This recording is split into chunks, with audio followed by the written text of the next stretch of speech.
Assalamu Walaikum. Hello friends, how are you? Welcome back to my another video.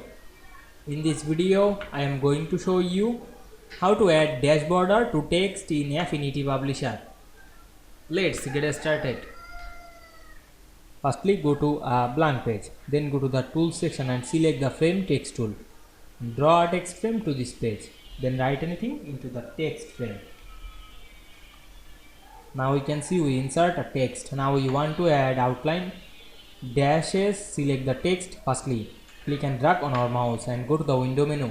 Then go to the text option and select the character option.